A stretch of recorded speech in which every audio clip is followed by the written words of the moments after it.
Hey,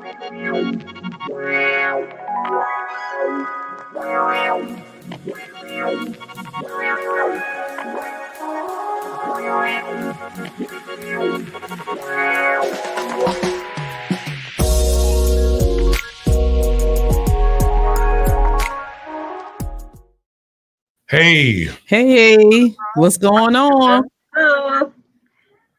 Guys, welcome to the Roundtable Podcast. We're here again.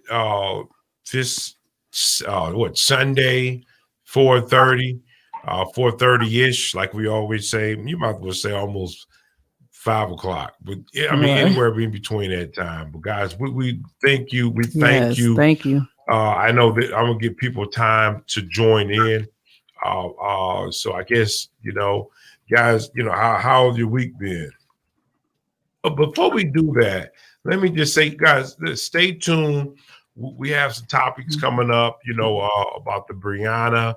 We want to talk about, are there Black Karens? You know what I mean? We talk about all these Karens that's not Black, but are there actually Black Karens? And what qualifies you to be an actual Karen? What does that mean to be a Karen, guys? But don't forget to like and share this page. We will love it if you will like and share this page. That's right. To our radio listeners, you can go actually to Spotify. I do the Spotify. It's just me. I'm trying to figure it out. Well, all of us can do it together, but right now it's just me doing the Spotify. But you can check that out. It's still the same Roundtable. Just type it in Spotify. Who else we on? Google. We on Anchor. I think we on a couple of other radio. Apple. We on Apple as well. But at this present time, it's just me. And you will be hearing everyone else because we're just working on some things, trying to get things set for all of us to go into Spotify. Actually, the radio version. Yes. But until then, we setting that up. But guys, listen, you still can check us out 4:30. Guess what? On Sunday, 4:30. I like to say 4:30-ish. But check us out. Guys, we will love to have you. Where can they check us out? Where can they check us out at? Well, I mean, they can go to the link. I mean, it probably will be appearing in a minute. Where you can go to these different. It's up there. The graphic is up there.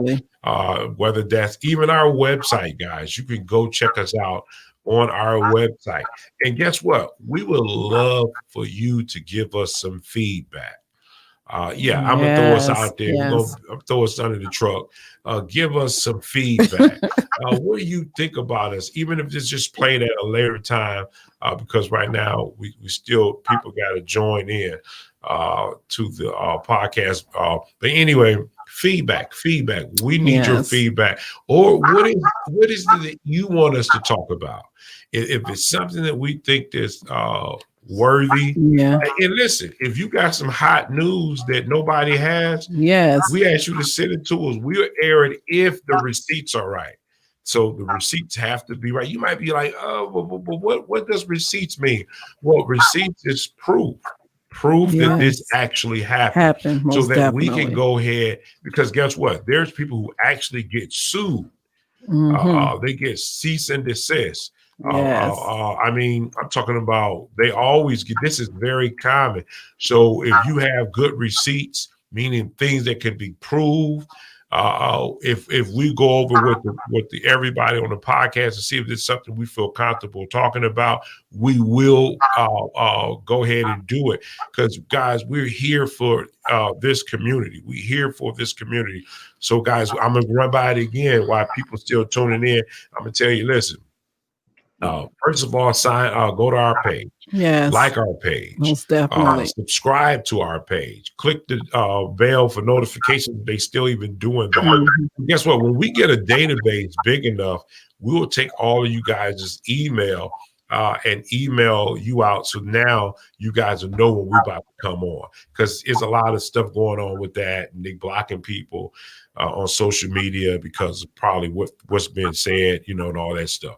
So those are just some things that you need to know about what we're doing. Again, if you have something that you want to talk about, let us know, and we'll talk about it.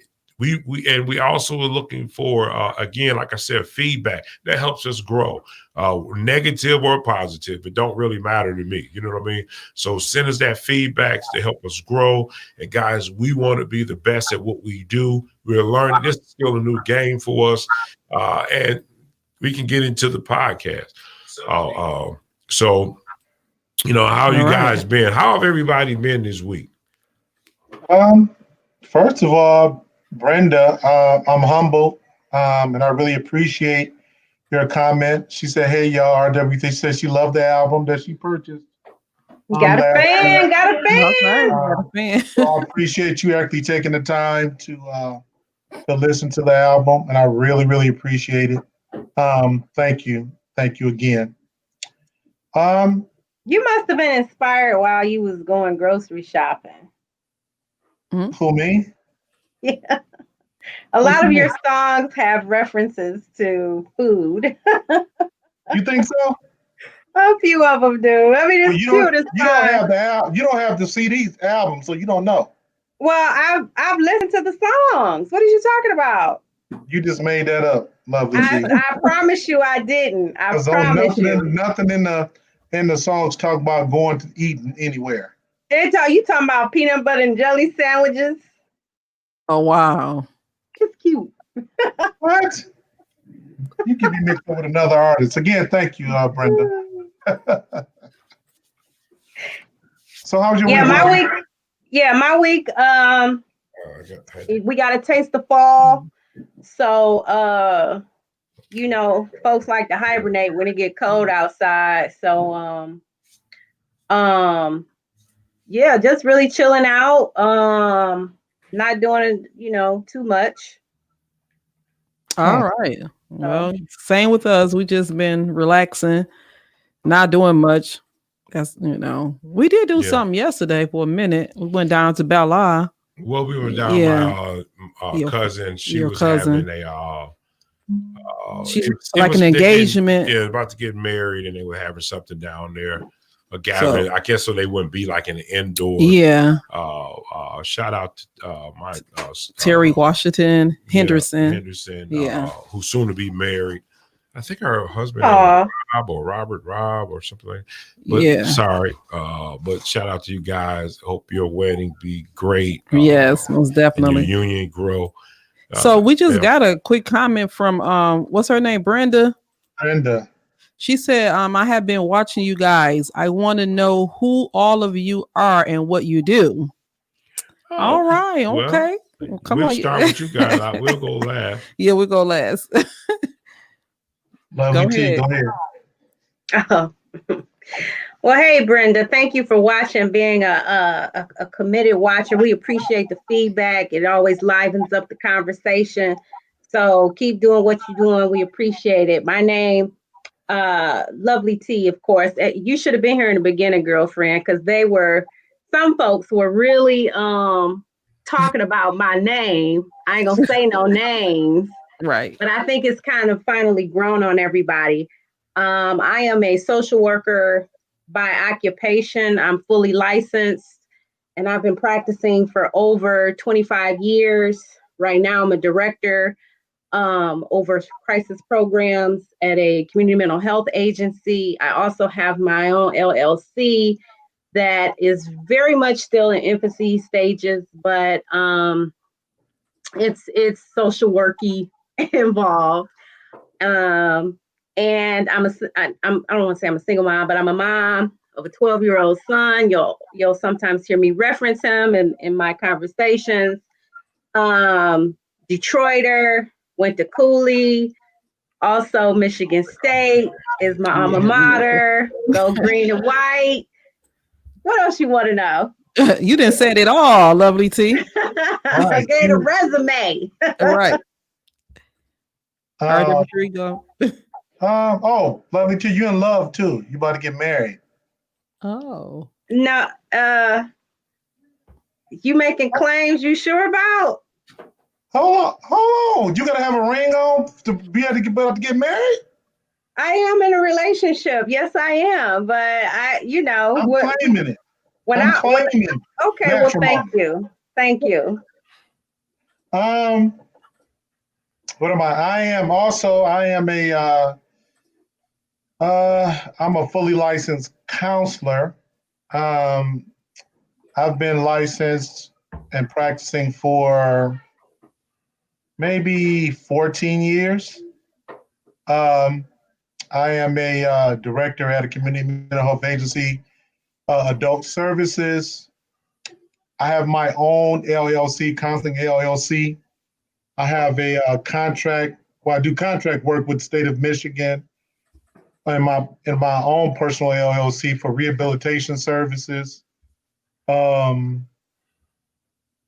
all did you say, lovely to you? I'm trying to figure out so I can kind of follow. Your dad. Oh, I'm a dad. I'm a professor at Spring Arbor University, masters of counseling programs. I have endorsements as a school administrator as well. Used to be a school superintendent and principal as well. I'm in a movie. Of course, I love music. I mean, you got the album. Yeah. Yes. So, and you're single. You're single. RW3. Yes, but what is that? Yeah. Well, you mentioned my, your relationship situation, my status. So I thought, they long with it. Ain't got nothing to do with my discography. Come on, man. Let's get this show going.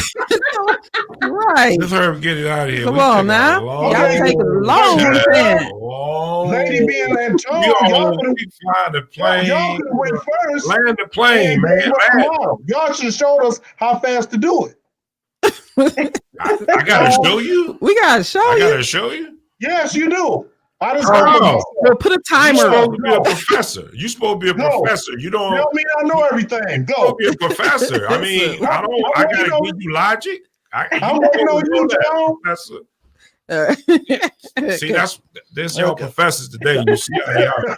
That's why they ain't worth the nickel. No, we still waiting on you. But anyway, listen. Now, we're married.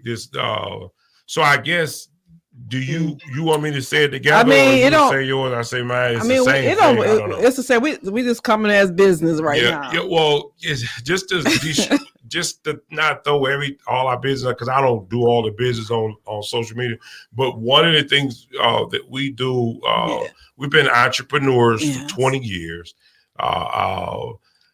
We that's the only thing that we do. So this is how we make our living, and that's. In media, in the media, I'll just say it like that because the media goes so far. We help.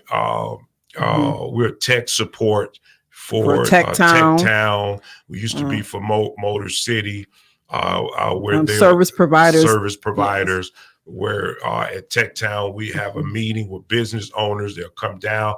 We'll give them our professional opinion based on media and marketing. Media, and that's all we give our professional opinion just in the media area.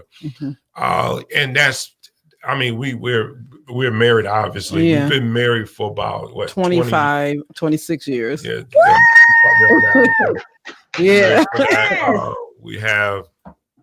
We have 4 children. We have too many kids. Well, we have grown children. We don't have any babies. Yeah, we don't have no. But one, Junior not grown. He's 15. Well, Junior 15. So that's the only. Then we got a new baby. We got a golden retriever that we just got. So she's the new baby, and she's what?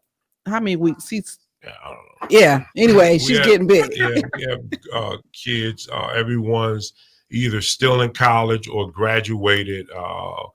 Whether it's from Wayne State to Michigan University, U of M. U of M. Yeah, U of M.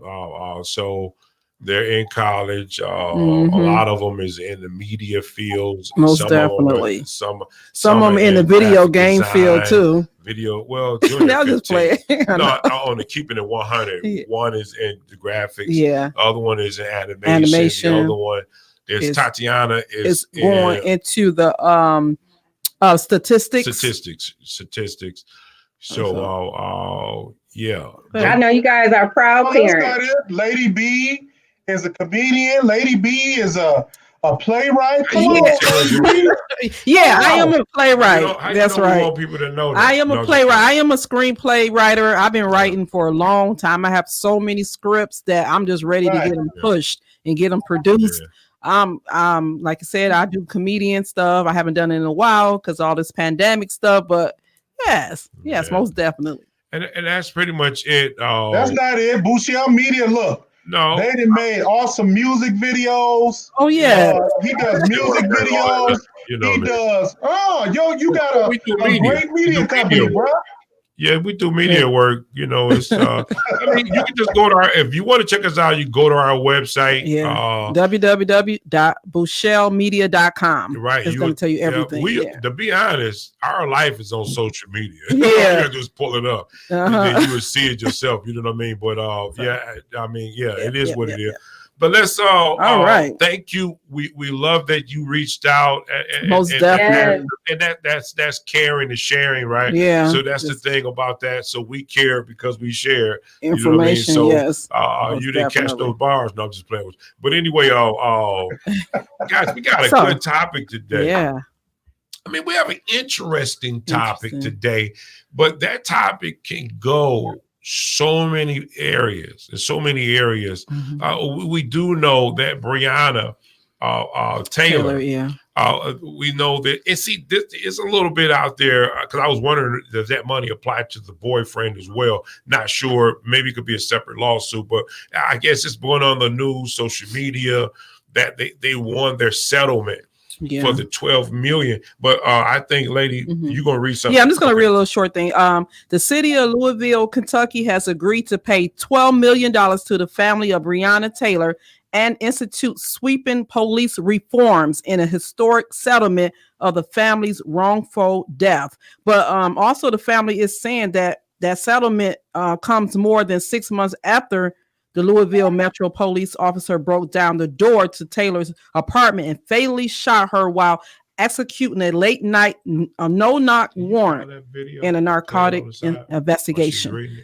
So some people are saying, some family members are saying that they still feel like justice, really hasn't really been fully met, even though they're getting the $12 million.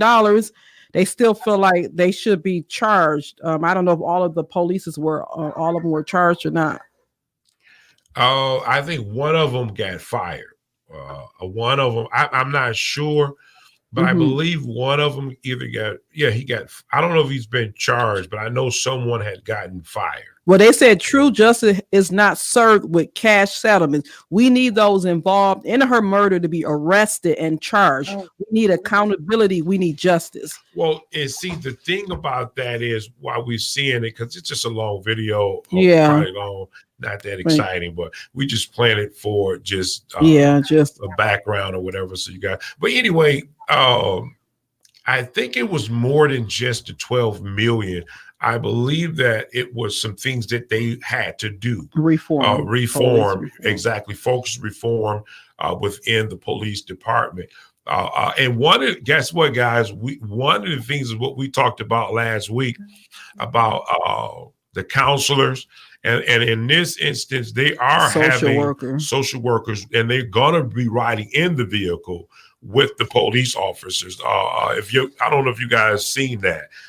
Because it was told to me that they're going to have social workers riding within the vehicle with the client. With the officer, I believe. I don't want to be misspeaking. Yeah, it says right here. It says that as part of the settlement, the city agreed to establish a housing credit program as an incentive for officers to live in the area they serve.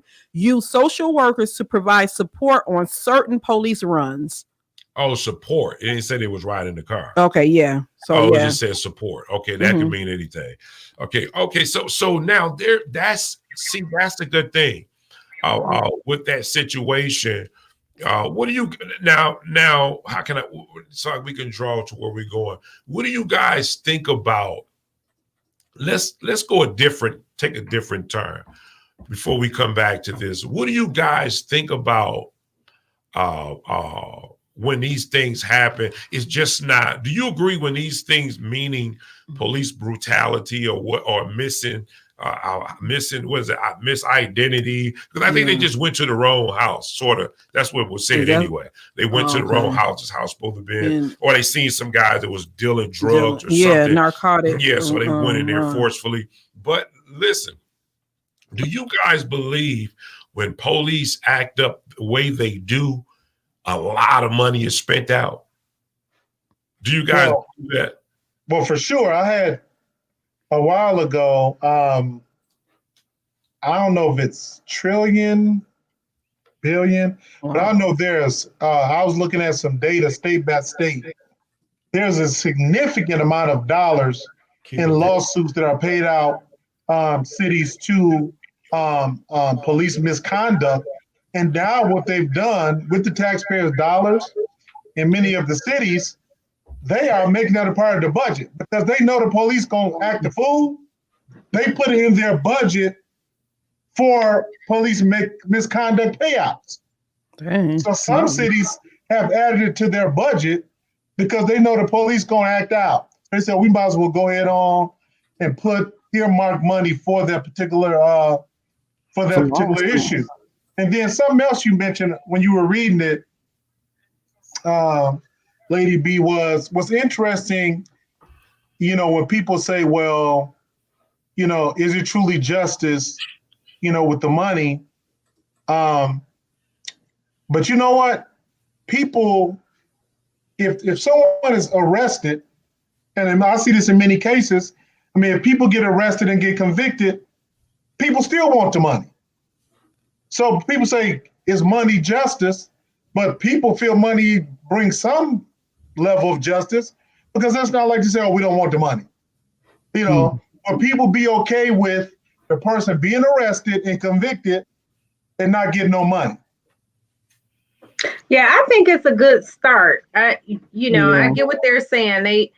They're like, okay, but we want this guy arrested. And unfortunately, I don't know the details, so I don't want to misspeak. But if they felt they had, I guess, suspicion, and they were within their lane, I guess, to do a no-knock warrant, like if that's an actual legal thing for them to do, you know what I'm saying? It may be harder than not. As painful and wrong as it was, if they were operating within what they could do, that's going to be, a more difficult challenge. So I think the good thing that came out of this was, like you say, not only was there money, but there was actual reform, like everything, like not everything, but some of the things we've been talking about, like the incentive. I think that's absolutely great. So when they recruit, they can get people to live in the neighborhoods that they're patrolling. And that creates more opportunity for relationships to be built and community policing to be authentic, because because you're always going to the grocery store, not only when you're on duty, but when you're off duty as well. So I think that's awesome. Right. That'll be good. All for the officer to get ambushed and killed because they live right in the neighborhood. Oh. Yeah, but I know that's difficult. I know that's difficult. Like I have a friend that's a probation officer, and a lot of times she has to make decisions if she wants to, pre-COVID, if she wants to attend certain, social gathering spots for fear of running into her, probationers. So I do get that, but I think we used to do it. So I think there's space for that, RW3. See, and one of the things though this is the thing. This is why these are realities of why there needs to be reform, and not just reform. That's just a word. But in terms of detailing that thing out, we're specifically dealing with Black people, police officers dealing with Black and in those communities, because it was just an assumption that you would think that this young lady's house was a drug house. I mean, you know what I mean? That you will believe that this is a drug house. Okay, you've seen guys going to the door, and that made you rush in, and now someone is gone off this earth because of I'm talking about a serious mistake. This should have never happened. So I guess I look at it as that the city lost. She won, but that money affected a whole lot of people. And that could be given into that community. So to me, it's a bad thing when you get a payout because something bad had to happen. You get what I mean? So my thing is, when you look at reform, it has to be taken seriously. You know, it has to be taken seriously because, listen, these cities are losing out when this thing happened. Let me see. This is what I was saying that about the payout. You have to pay out the millions of dollars, right? Now you have to pay off fire damage. You probably have to put the community back together now because this is a whole different animal now. Now you have to pay out, insurance companies have to pay out liability checks to those people that were, their properties were damaged. You know, now it's some probably state and city tax in here to actually prosecute. You know what I mean? Getting it. Look at it's a ripple effect. That effect because of one cop with a bad attitude. This one, and they don't understand the ramification. They don't actually care that you can possibly pay hundreds of millions of dollars out because you have a bad attitude. And I guess that's where I am with this. Is that nobody won here. You know what I mean? Well, and nobody won, but like you said, you know, because of the ramifications and the consequences that have occurred, you know, those who wear that badge, that will place a different level of accountability and responsibility and consciousness upon them. And you know, it's kind of like, I hate to say it, but it's kind of like the kid who gets the spanking, you know. It's like you don't want to feel that pain anymore. So, you know, let's correct the behavior. Now I know I'm breaking it down very simplistic, but again, the consequences should help change some of the behavior because of, you know, what has occurred and how serious and the magnitude of, like you say, the damage and the destruction. I think it depends on the messaging. I think if that continues to be the messaging, you know, and they pull that out of these riots and, you know, the looting and everything, I think we'll see positivity come out of it. However, if we continue to dehumanize and villainize the riots and the looting and all of that, like I've heard, you know, the political parties kind of play out, then I think it will lose its effectiveness because then our efforts will be dismissed as animalistic, you know, with no real purpose. Like the goal of it is lost. The focus becomes, look at these people looting and rioting and burning down everything. Let's not forget why they were doing it. So, and see, that's the thing that it has to really happen, you know. But this time around, and guess what? It doesn't matter to some communities that you tear your whole community up. It doesn't matter to them. They don't care less. You get what I mean? But money, real money is being spent out. Cities, with these mayors, the narrative has to change. With these officers to feel that they can take on the world and be backed by the law. You know what I mean? I can do whatever I want because I know the law is going to back me up. There has to be more accountability or your city is going to lose. Your city is this cop is not going, and we're not bashing cops. Again, like I always say and make it clear, there's good cops like there's bad cops. Just like anybody else, there's good and bad people. They're not. It's not the cop. It's the person who stepped in the cop suit. You know what I mean? So in other words, to wear that uniform, that title, you know what I mean? So I guess it's not the person. It's, it's the person, not the cop. You know what I mean? That's what I'm trying to say. It's the person, not the cop. So why can't they put that much money into the community, into, steady putting all this money up towards, what's going to happen, like if a lawsuit comes? That's good to have money, but what about putting more into training the police and really getting them involved in the community? Why can't they take that money and some money and do that as well? And see, I don't know about how that's set up, but I'm thinking like business. I wonder if that's an insurance policy that pays out that type of money. Excuse me. I wonder if this is an insurance company that pays out and not actual real dollars allocated to those individuals. Because that seems like that makes more sense to get a policy. And it probably is liability. You know what I mean? So it pays out to those people, but it goes past that, because how it end up getting into your pocket, you still got to prosecute somebody, right? Whether it's your own police officer, whether it is whoever it is, somebody in prosecuting and the city spending out that money. I mean, you know what I mean? However it is, you guys want to get the city government, they're spending out the money, and it can be massive dollars and then lose that money. You know what I mean? To pay out, and other people and their insurance claims are going up. You know what I mean? They got to pay out more money. It's a ripple, a nasty effect. And I guess all I'm saying is, did anybody win in this matter?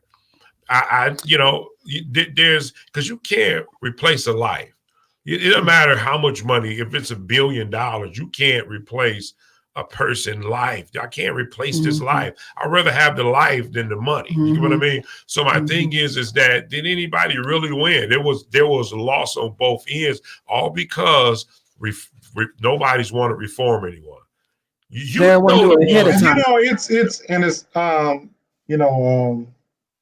Lady B, and it's more than this training, because these individuals go through the academy. Well, a lot of us are trained on what we're supposed to do, when we're supposed to do it. There's something else I think that's missing, and I haven't really put my finger on it, that will be necessary to simulate real world situations to kind of get an idea how people will react, because they go to the academy and they are trained. People are trained on cultural sensitivity. They're trained on a whole bunch of things. For example, even when I was in the military, we had to, in terms of chemical biological warfare, we did a lot of things in boot camp as far as training, and we went to this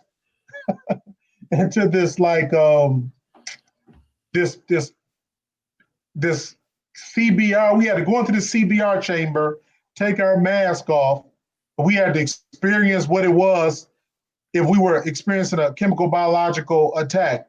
We had to, I guess, breathe some of that in and everything. Well, we had to pass swimming test. I think Miss Warren was in the Navy as well. But what we had to do is, when we jumped in the pool, I had to use my pants and simulate using my pants as a floating device. I had to simulate using my hat as a flotation device in case, I went over in the ocean. I had to simulate my shirt as a flotation device. So I guess what I'm saying is, even with training, I think there has to be more of a deep dive psychologically on who we're bringing into the police force. But secondly, how do we create more real world simulation on how people will react to adverse situations? Because people are getting trained. Yeah. Yeah, I think that's how to deal with. I think they need to be trained more how to deal with Black men. I'm gonna say that, Black men. Well, and I think that goes to the whole deeper dive too, because when we talked about this last, I was mentioning, like, it's the culture. Yes, you can train people. You know, you can train everybody that drives has to go through a training and pass a test. But that doesn't mean everyone who has a license always follows the laws. You know, so it's about the I absolutely agree with you, RW3. Like the simulations, I think that would be absolutely great, you know, but it has to be seen as the macho thing to do, you know, and I don't want to like isolate that as the one characteristic of the police force.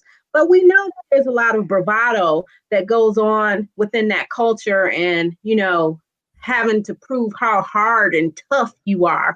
And I think that until they kind of just kind of incorporate, you know, de-escalation and being consciously being conscious about your own bias and not having that like when that becomes like the right thing to do, the cool thing to do, for lack of a better term, I think we will still see challenges with the police adopting it and inculcating it as a culture, and not just, you know what I'm saying? How many trainings have we gone through and just been like, oh, here we go?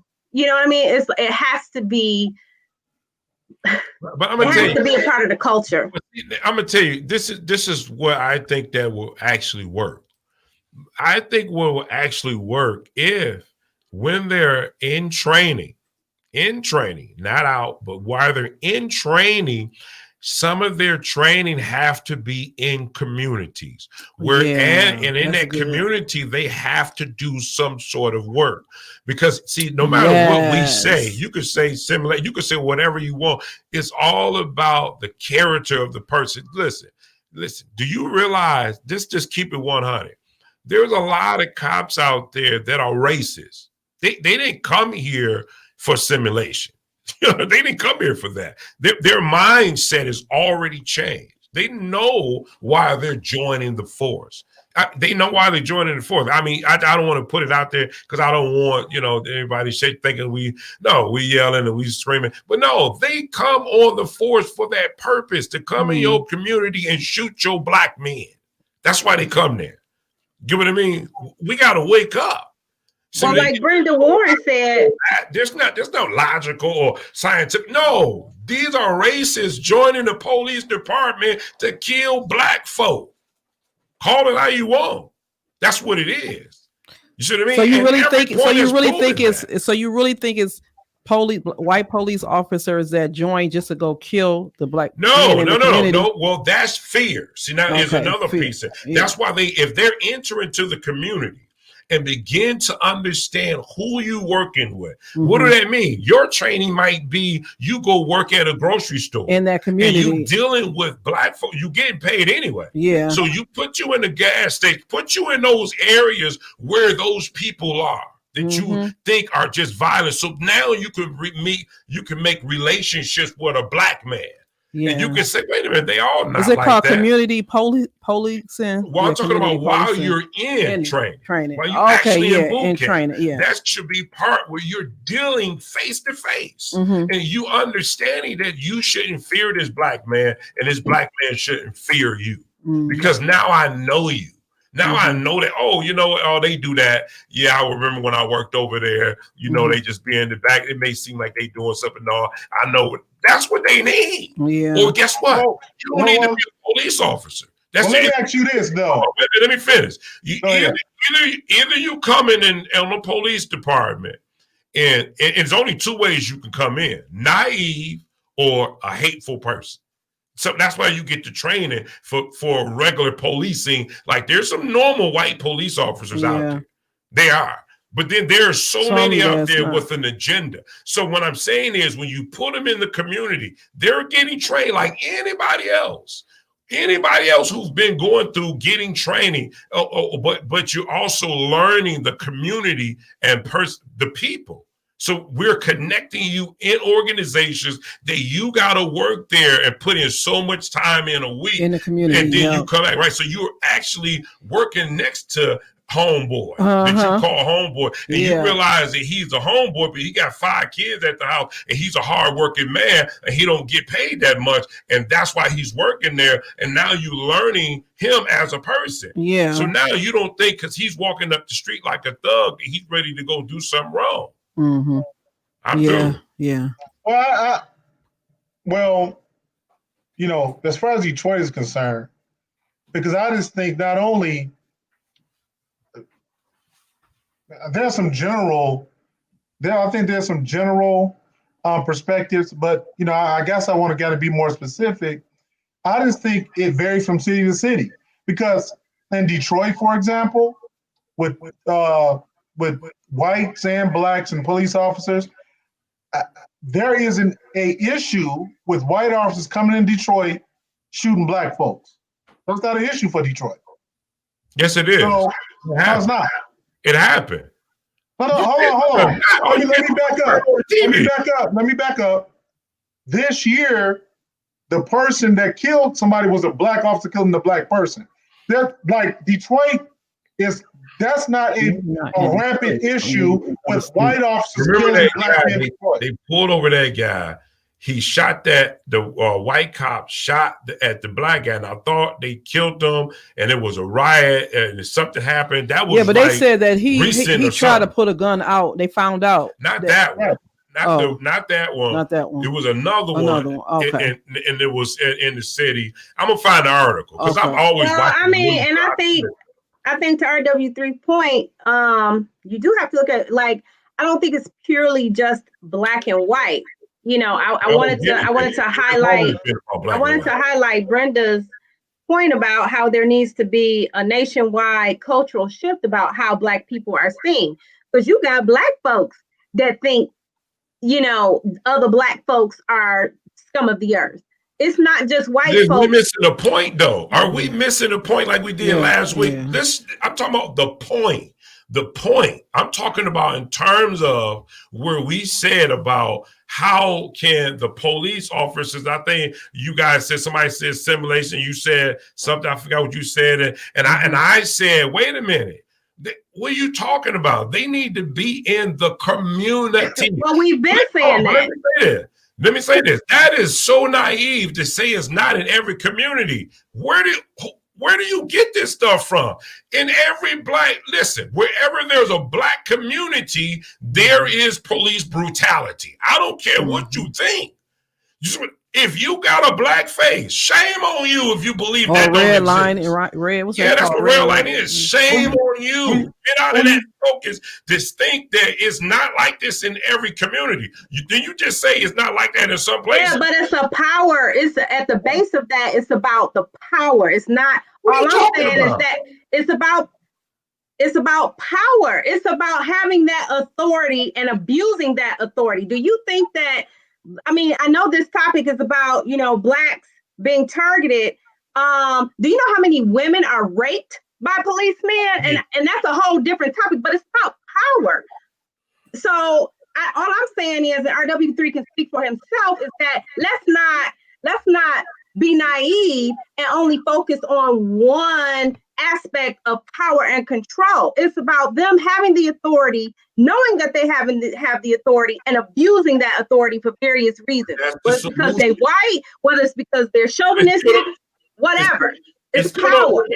But it still don't defeat what I just said. See, listen to what I'm saying. Okay.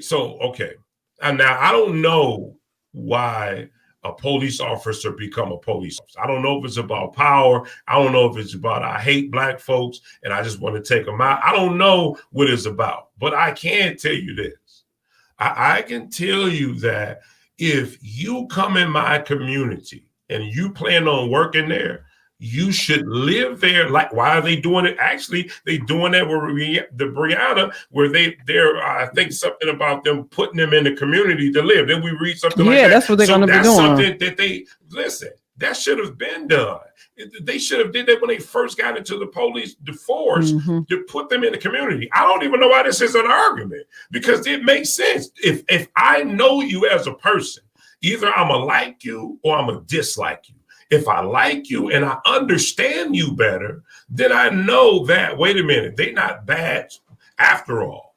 You know what I mean? So unless you just a person who shouldn't just be on the force because you just a bad cop, like I said, a racist cop. So it's still saying what I'm saying. You just said it in your own way, but I just said it and that's the way that happened. It's not sitting in front of a counselor telling you, tell me how you feel. Well, write this down on the paper. Hey, we're going to go through this stuff. Sometimes it is. Sometimes it is because you don't know what kind of bias that you have until you are in a comfortable setting to unlock and unpack some of those feelings. Sometimes it is about getting counseling and addressing your own issues in order for you to be a better person when you go out in public. Sometimes it is. Sometimes it's about deconstructing everything that you've been taught as a child about a different race of people. You have to deconstruct that. It's not going to happen because you put me in a situation all the time, because I could be next to you every day and still not like you. Matter. I don't know anything about you until you do wrong. I don't know nothing about you until you show me something. But all I'm saying is that sometimes counseling can help.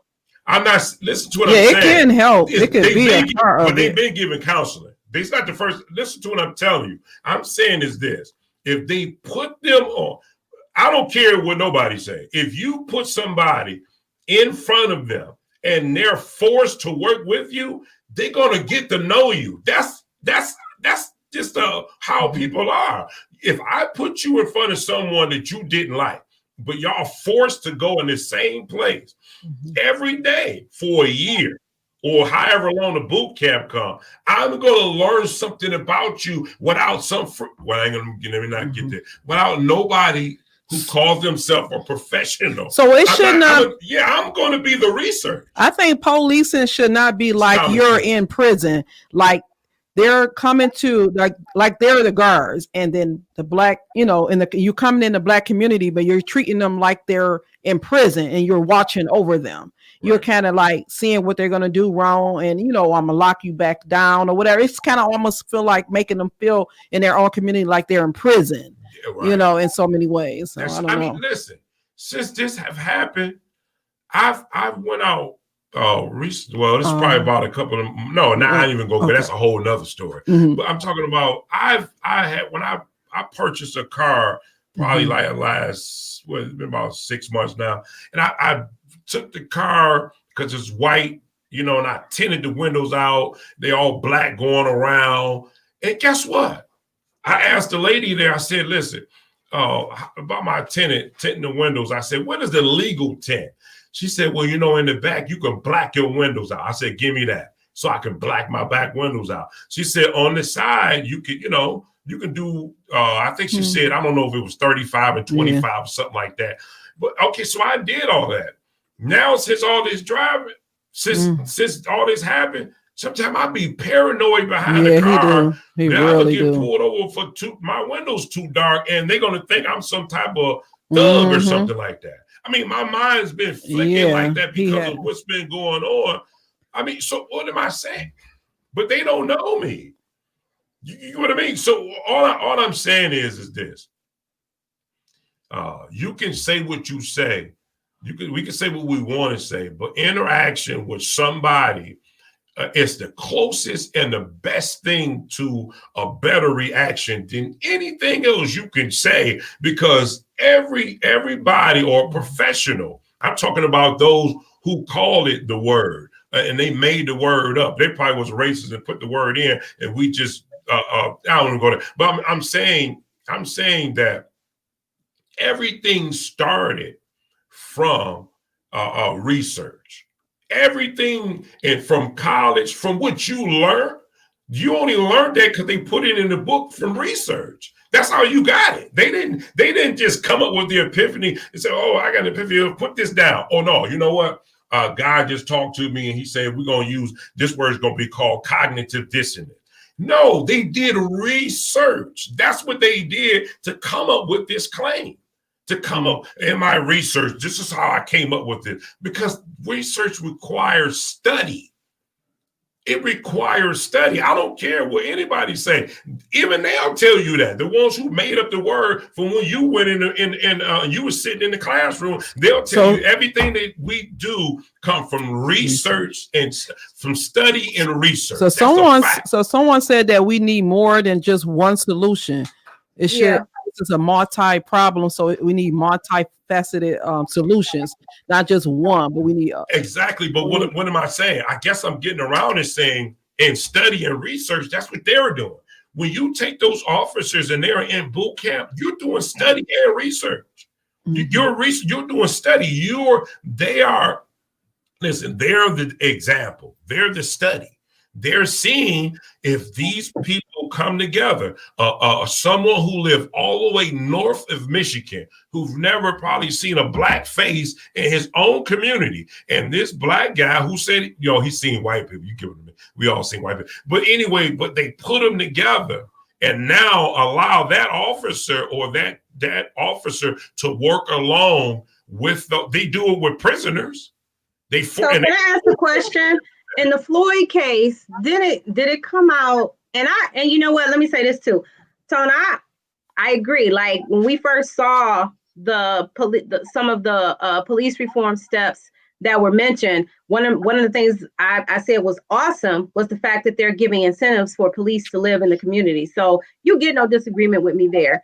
But I think like what Eugene was saying is that because the problem is multifaceted, it's going to take more than just one thing to solve the problem. But I do think that's a critical piece. My question is with the Floyd case, didn't they say that the cop that actually killed Floyd knew him? Like they worked together, they knew each other, and he already had an issue with him? No, listen. He was already racist. See, that's why I made my two points where I say either they're already racist or they're just naive. So they said that he was already a racist. He was actually acting rude to all the black people that was coming into the club, him being the bodyguard or something like that. And Floyd and him didn't like each other. And Floyd didn't like him.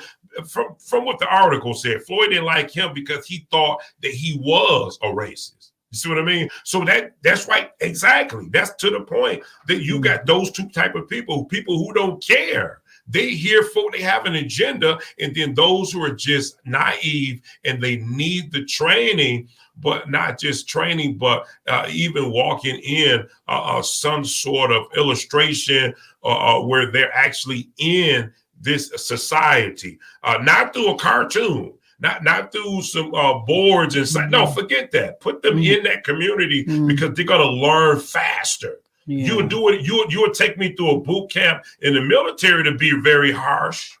There would be and some people don't even make it through, especially the Marines.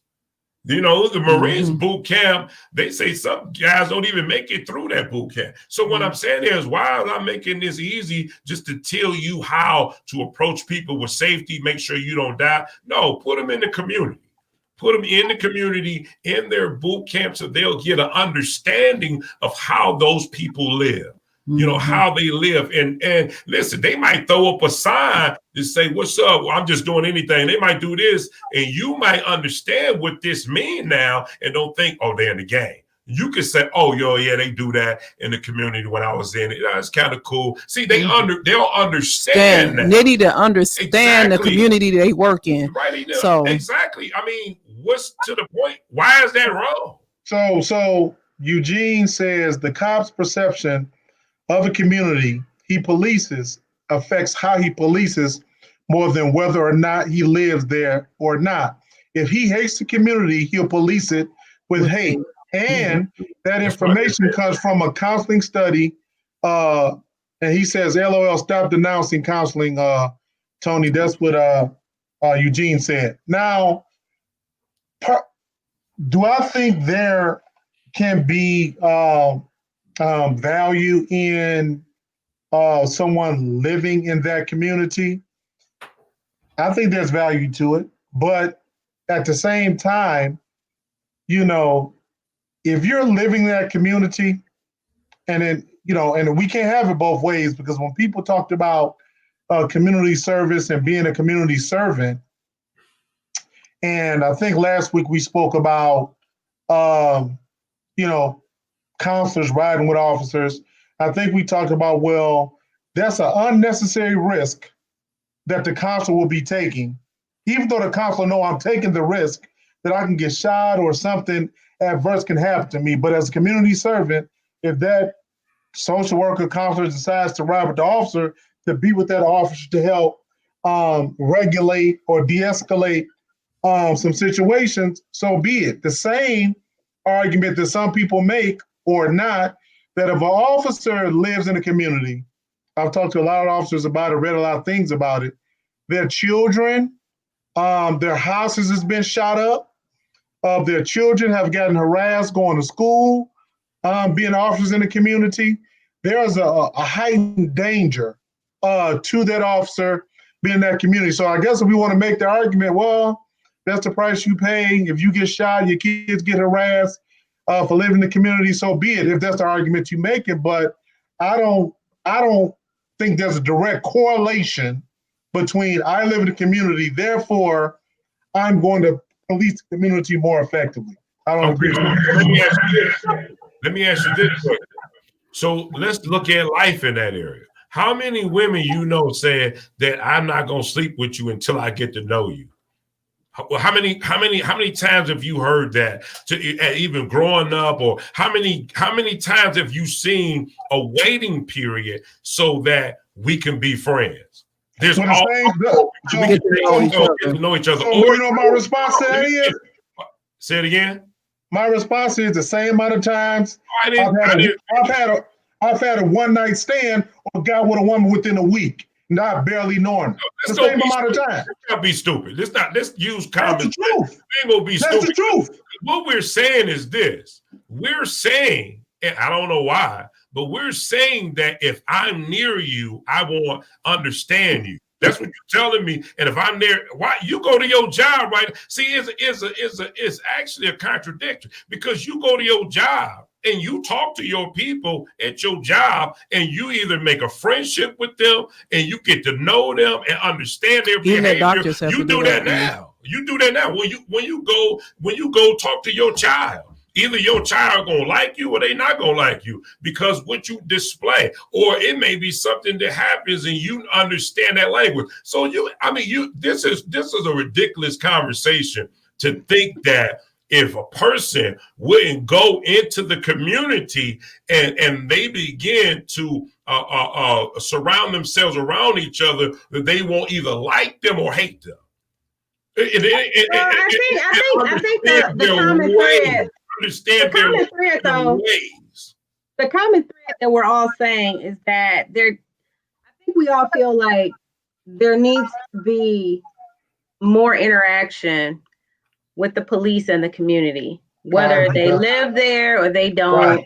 Right. Like Eugene pointed out, you know what I'm saying? Like if you hate the community that you live in, you're going to police from a hate perspective. And like Brenda pointed out, there needs to be like a nationwide cultural shift on how we see, Black people. And again, it's our brown people too. It's our immigrants. It's our LGBT community. It's anybody that is marginalized, that lives on those margins of society, that where society has deemed them to be, the untouchables, so to speak. If we had a caste system, it's how we feel about those people. Because when we begin to dehumanize those people, we, as you pointed out earlier, that word cognitive dissonance, that's how they reconcile that cognitive dissonance, because they don't see them as human. So I think that theme needs to be heavily threaded in cop culture, and then hold it. And some of how you do that is what we're seeing now in terms of the steps towards police reform, which are happening really at a speed that I haven't seen before historically. I know we don't feel like we start out this conversation. I know we don't feel like it's ever enough, with the money piece. But again, we said this a couple podcasts ago, or I did. These millennials, I don't even think it's just the millennial. It's just the right time and the right place where we're seeing things move at a rate that we haven't seen before. Legislation passed at a rate that we haven't seen before. And it's not going to stop. You know, this is going to be a continual process, you know, but when Colin Kaepernick did it, he was one person. Now you got entire leagues. You know what I'm saying, guys? So we really got to step back and look at it from like an aerial view of how far we've come and how far we're continuing to go with our efforts. Like I do see the change. And this is another thing about the residency, and I'll give you a real world example. I absolutely agree that the community that you police, I always say this to the teachers, that you need to have some working knowledge, understanding, and some connectivity to that community. I just don't agree that living there necessarily does. I'll give you an example. Because living in a community can almost have the opposite effect. I know an officer, a friend of mine, matter of fact, when I was in the reserves, let me finish. In the reserve. This is what he said. I didn't say that. He grew up, born and raised in Detroit, became a police officer. And this is what he said to me. He said, this is terms, so excuse my language. He said, Bob, them 7 niggas standing on Davidson and Louisville at the corner, I know for a fact out of those 7, 4 of them got guns or dope. So I'm going to pull over and I'm going to frisk them all. You know why he come to that conclusion? I grew up here in this area. I know them. He said, I know 4 or 5 of them niggas got something on them. So I'm going to police them that way because I came up that way. Question again. When you said that, you just completed my question again. See, now let's go on record. I never said living. I said in boot camp to come into the community and work within the community throughout your boot camp to get to know this person. Now let me go on 2 things. First, let me say this. Lovely T said that what we're saying is that we need to have more interaction between the police and the people. Robert said, I agree. And I just said that when we first started. You see what I mean? That's convoluted. I mean, maybe y'all not paying attention, but I just said the same thing she said, and you said, I agree. I don't know what y'all doing when the podcast is over, but you know what I'm saying? Hey, we're going to side together. Because that's what it sounds like that because y'all can agree on the same thing that I just said. But no, we're saying we all agree. We're saying we all agree. We said we all agree. I see what time it is. Yeah. But that's he said we all agree. Anyway, let me finish what I'm about to say. Again, you said exact. And see, here's the thing. Y'all say things that don't even know, sound like I don't even know what you're saying because you're repeating the same thing that I said because I'm a clear listener. I listen to every word you said. Now, you said that he don't have to live in the community because he can go and say it's 3 guys with the guns or somebody with what, because I know they have that. You know why? Because he said, because I lived in the community. Okay, that's the same thing that I just said, that if the police officer is working those jobs, meaning in their training, they're learning behavior. They're learning and they learning these people and how they act. And I just told you, for this time, if a guy throw up a game or just do this because this is what they do, he would say, oh, no, that ain't a gang sign. I seen them do that. They do that when they doing this, boom, boom, boom. I just said all of this. But the fact that it just want to be an argument, the slight size, I mean, it's sometimes we just. Since this thing is being recorded, and this is being recorded, right? This is being recorded. Nobody disagreed with you. No, I didn't say that. I said that you rest assured when Tracy said, oh, what we're saying is, we said, we're talking about a reaction between the police and the people. And you said, I agree. I said, what? I just said, what? You ain't paying attention. You know what else Tracy said? It's cool. You know what else Tracy said? If you were listening, she said, there's a common thread that we all agree on. And I agreed. She said, we got a common thread that we all agree on. So agreeing with her is agreeing with all of us. She said that. You didn't agree with That's that. on tape. You can look at the recording. What? You said what? Okay. All right. So where do we go from here? Well, we go from here and stop taking my words and using them in your mouth, or both of y'all, and use your own. Oh my goodness. Get your own thing. That's what's up. What did you say, Tom? No, I didn't say nothing. He said you stealing his words. Yeah, whatever. Right. You know what I mean? Well, it is what it is. All I'm saying is that you know, and it's just it still goes by.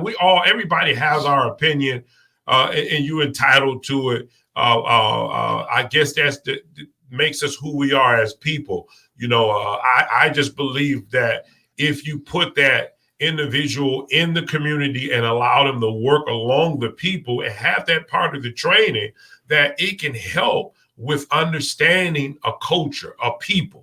You know what I mean? How do you think white people trans over to hip hop?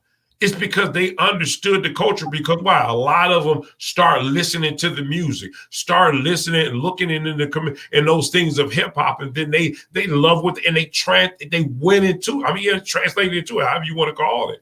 You know what I mean? It's because what happened? They understood the culture and they loved it.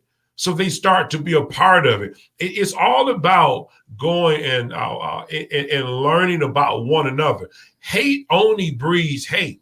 But guess what? When I look at it, and sometimes hate is a lot of times people hate you because they fear you. Mm-hmm. They fear who you are. But guess what? When they understand who you are, then maybe, I'm not saying it will, but just maybe that fear, that hate a lesson. Yeah, somebody will get the picture. I guess back in the day, I wish I had this video. It was this black guy who he was a KKK member, or his friend was a KKK. He was a black guy, and he said that they didn't want. He said that the KKK member was, yelling and screaming at him. You know how they do, but he didn't give in. He always showed love to this guy.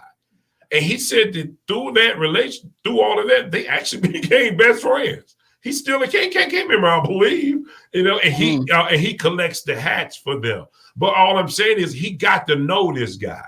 He understood what this guy was. Guys, I mean, it is what it is. We can go into whatever the next one is. And I think I want to show a video. Yeah, we want to most Let's pull this video up real quick. And this is about our caring.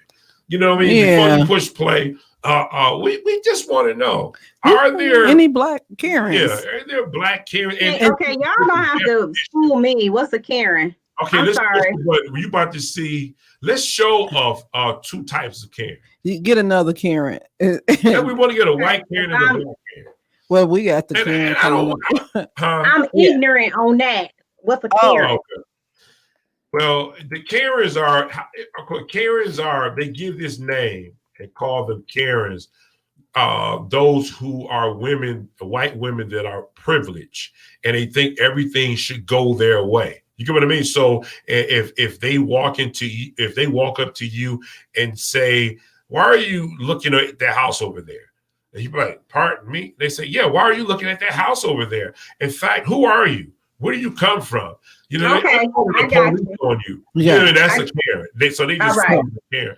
So but now let's go. Let's play a Karen, a white Karen. Let's just play a white Karen.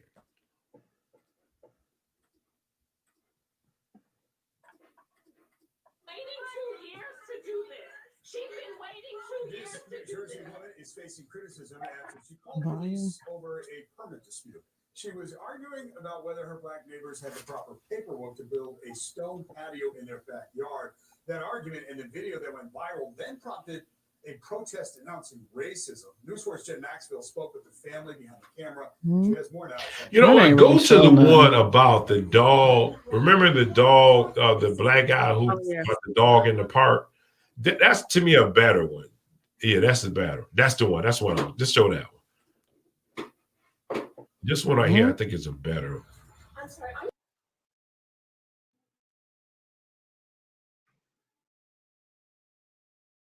Hang on, guys.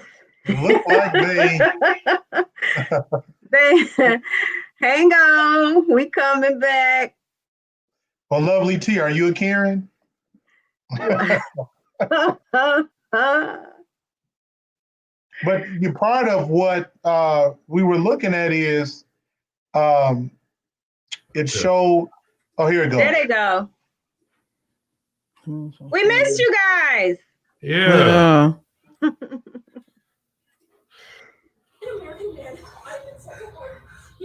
at her dog. Go to the beginning. No, I don't like. I'm talking about the dog want to get away. That's the CNN one. Go back out. There's another one where the guy, he's saying, "Ma'am, you shouldn't be over there," and then she actually say, "Wait a minute." And she said, "You'll see it's the full one," and there's a guy actually talking to him, back to him. It's probably one of those. I guess what I'm doing is I'm just trying to show. I mean, that there's these are two types of Karen. You know what I mean? It's any of those. Yeah, that one. Okay. And we just playing it. Okay. This video has gone viral, and you're about to see why. Part of Central Park, known as the Ramble, this woman called New York police on a man who asked her to obey the posted signs and keep her dog on a leash. Ma'am, dogs in the Ramble have to be leashed at all times. And she was actually standing right next to the sign that says dogs in the Ramble have to be leashed at all times. The Ramble is a wildlife habitat popular with bird watchers like Chris Cooper. Dogs disturb the birds, which is why he was asking her to follow the rules. She refused. Please don't come close to me. Sir, I'm asking you to stop recording me. Please don't come close to me. Please take your phone off. Please don't come close to me. Please call the cops. Please call the cops. My thinking was I can sort of capitulate to this racial intimidation, or I can just do what I'm doing and continue recording. He kept recording and captured this. There is an African American man in the second floor. He is recording me and threatening myself and my dog. And I'm sorry, I can't hear from you. I'm being threatened by a man in the Ramble. Please send the cops immediately. What? Right. Chris Cooper's sister uploaded the video. Someone identified the woman as Amy Cooper, vice president at Franklin Templeton. Wow. He issued this statement tonight on Twitter, saying they do not condone racism of any kind. An employee has been put on administrative leave. She has since apologized. Okay. Now so we're gonna play. So now we're gonna get into the question of are there really black Karens? But sometimes we call them as angry black women. Some people call them. But what'd you say about Lovely T? Yeah. Okay. That's the way she in control of that. Pull that other video up. That was the white Karen. Now we're going to play this other lady. Please do not show that video with Lovely T in it. Please. Flight attendant who needed to there she go, Lovely T. Was blocking her way while waiting in a line to go to the bathroom. This black woman who told everyone that she was a queen from Is this the one we're going to actually hear the audio? Felt that she we need to hear the audio on this one. Said to her for telling her to sit. Then the white woman who was sitting next to this. It's one where she talking. Yeah, we got to hear Lovely T, sister. To everyone for telling her to calm down. Go to Google. Okay, so anyway, that one was I ain't like that was a corny one, but there's actually here we go. We don't hear it or see it. We're gonna put this one up. Give us a minute. You should be seeing it. Watch this.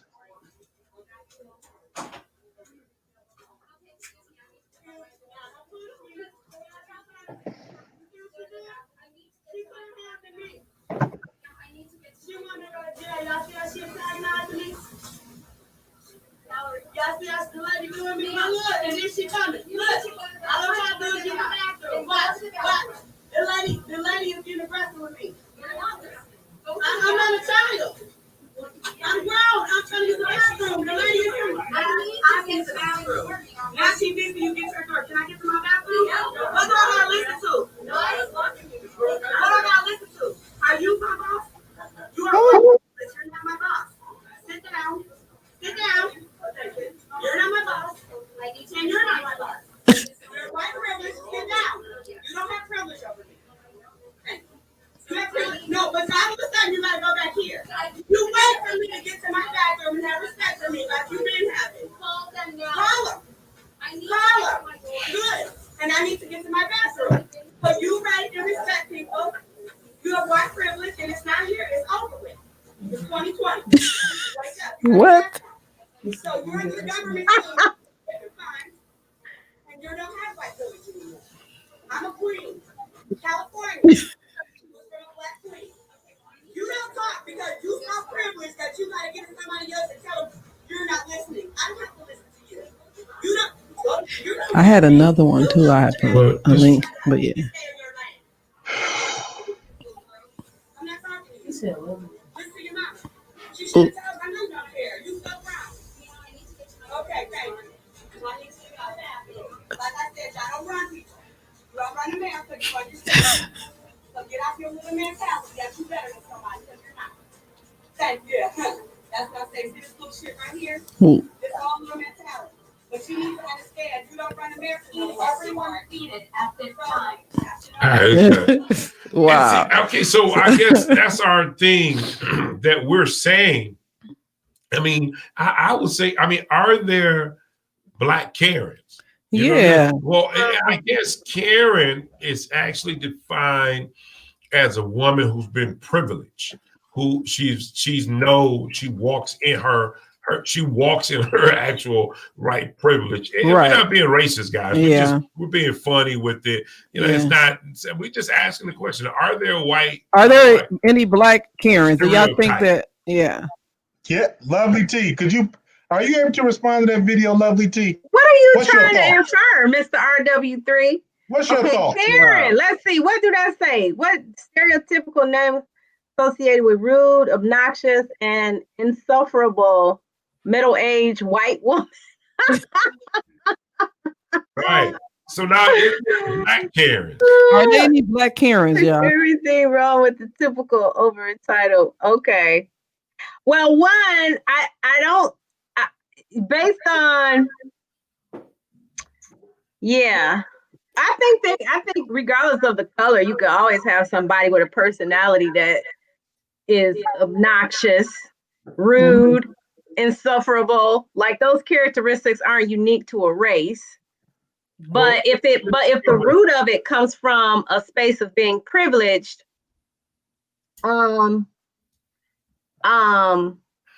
well, I guess you can't have Black Karens. I guess you can because we know you can have Black Karens. We know it. Really good. I put the link in there. It's Black. Yeah. Well, you want to expound on that, RW3? You want to expound on that? We get another video up too. Okay, cool.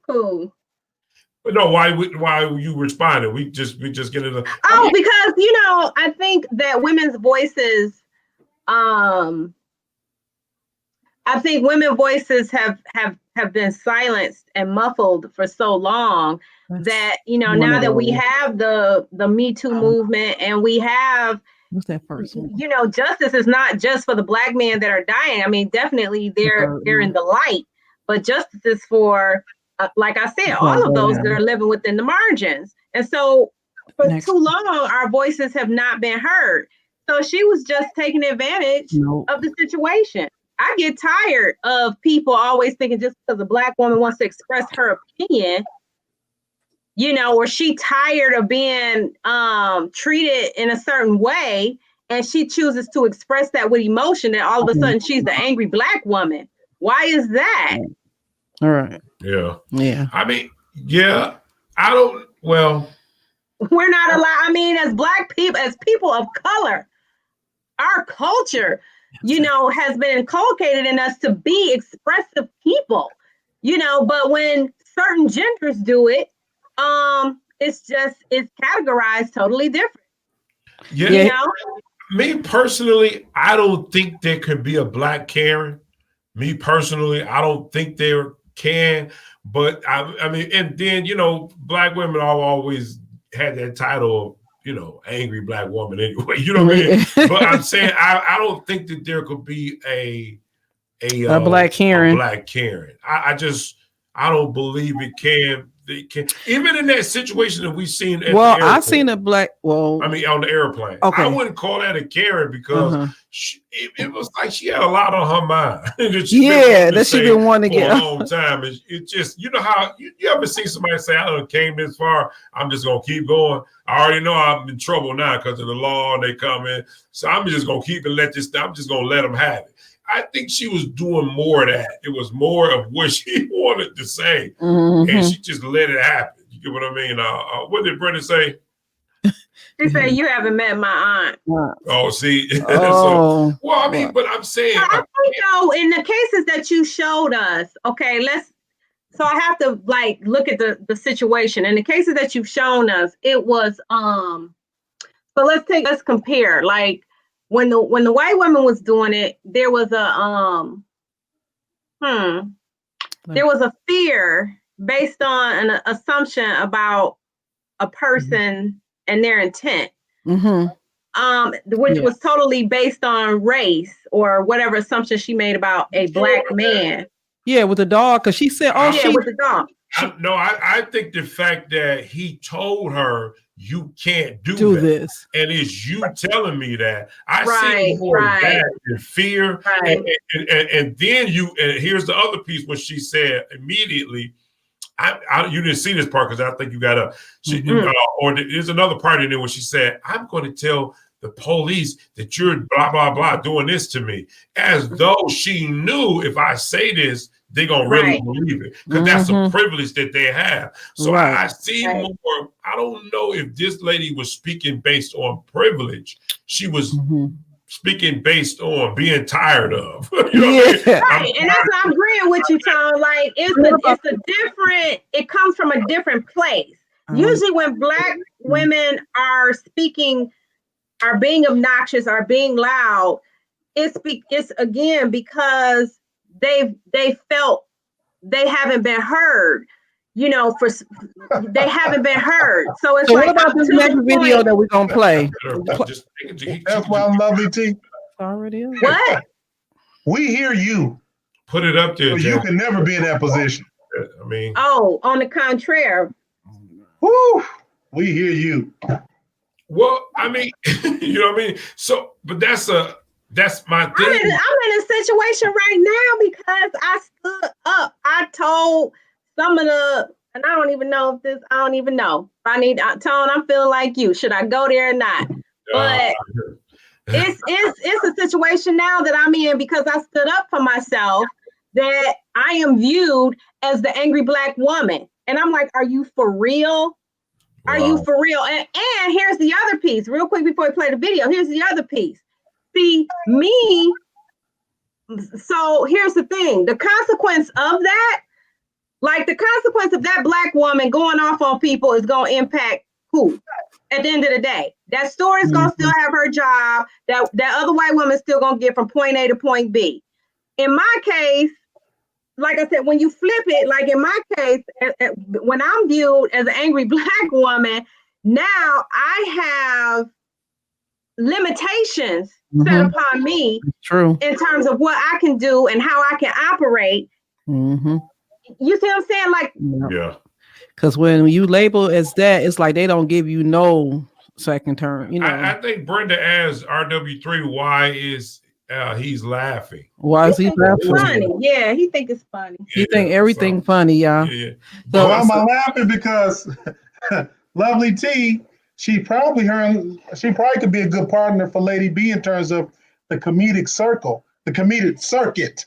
Because when she said the black woman, what did she say? Something about the black woman normally is whatever term she used because she's not being heard and making excuses to be gregarious or out of sorts. Because I haven't been heard, it's okay for me to wild out like she did on a plane. The woman said, "Excuse me, can I get back?" "Oh, I haven't been heard. Let me just be rude with everybody." That's her rationale, Lovely D. Because that sister wasn't heard. The woman said, "Excuse me, can I get back?" So she responded to this woman, but she hadn't been heard historically. Every black person is not. Every black woman is not angry. Mm-hmm. You know what I mean? Right. Every black woman, obviously, just like there's not a lot of white Karens out there. Mm-hmm. I mean, obviously, every white woman. But a lot of black women is fed up, though. I tell you that. Yeah. So that's what I'm saying, Lady B. Right. It comes from a different place. So that's something I agree with the tone. Is it because of the man? Is it because of the black man that the black woman is angry? Ooh, that would have been a good podcast. That would have been a good podcast. Is it because of the black woman? Next week, y'all. You know what I mean? Is it because of the man that the black woman is angry? You know, did we deal that out? You know what I mean? Absolutely not. What is that angle? Well, when you have people like RW3 laughing at you. Absolutely not. So, I mean, you got not angry because of the brothers. But listen, you got a lot of black men who don't stay with. They get married, they have babies, they don't stay with the person, but they don't also. It's nothing wrong with leaving the person as long as you can take care of that child.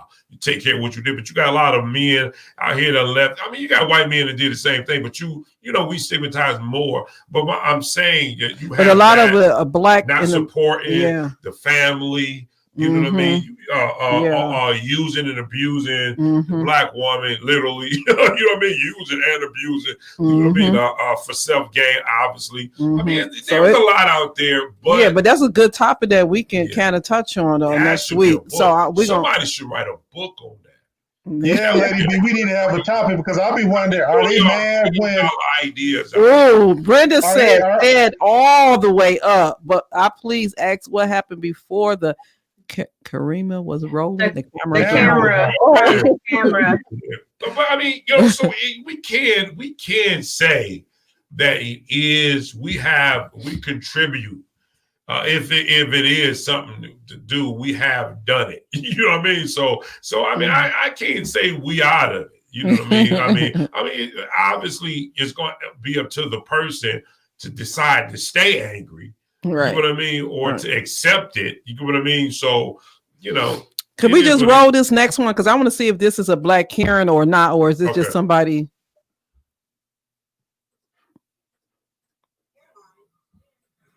And she told me I gotta get out the rain. I'm trying to go to Las Vegas. She took my boarding pass that I paid for. And we were finna get off this plane. After you made me miss my flight because you closed your gate early. I'm not getting up. You're going to have to call the people, and I'm going to make sure this recorded because I'm going live. Can we turn it up? If it can go up, because it's like, it's already turned up. Okay.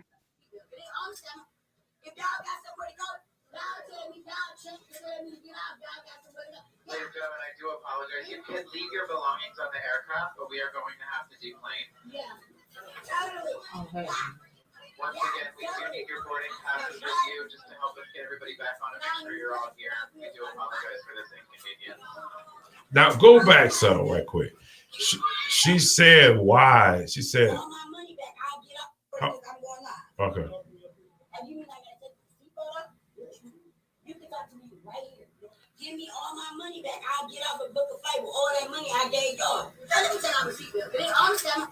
If y'all got somewhere to go. No, go back some more, Jen. Go back. Because she said something about it's not my fault. Y'all left, y'all closed early. You made me miss my flight because you closed your gate early. I'm not getting up. You have to call the people. Okay. And I'm going to make sure this recorded because I'm going live. All right. We'll see the rest. So what do you guys think about that?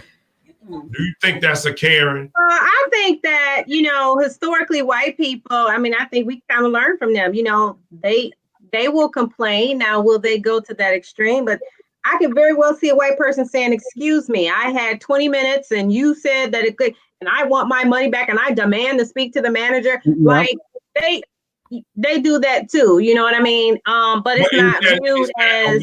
Is that a Karen though? Because there's a difference between you being right and you just, you know what I mean? Somebody else is being wrong, or you just think you can because of who you are, you can butt into people's business. You can just do whatever you want, and everybody about to obey because this is what I want done. You get what I mean? Well, so RW3, what do you think? I don't see no Karens. I don't see no Karens. I don't see Karen in that.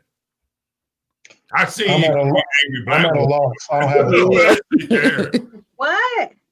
I'm at a loss. I don't have a thought right now. Oh, come on, Cop Out. Well, we had a podcast, so you gotta have a thought. I know. Right, exactly. Thank you.